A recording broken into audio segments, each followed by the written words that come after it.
Good day everyone! Welcome to my channel. This is Hot Sports Balita. Para sa balitang sports, labis ang panghihinayang ng mga fans sa pagbangko ni Coach Tim Cone sa fan favorite na si Dwight Ramos sa 93-54 demolition win ng Gilas Pilipinas sa Hong Kong sa second window ng 2025 FIBA Asia Cup qualifiers nitong linggo.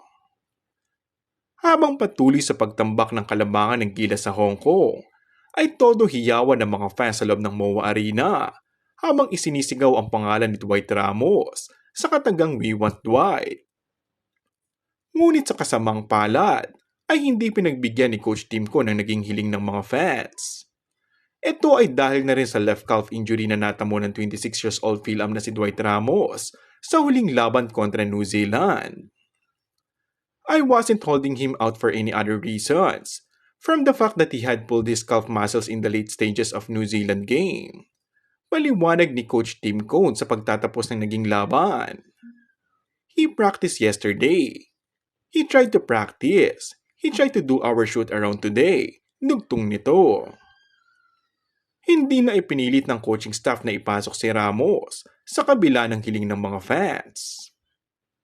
Naging mahalaga naman ang kontribusyon ni Ramos na 11 points, 6 rebounds at 4 assists sa loob ng 33 minutes playtime kontra sa New Zealand.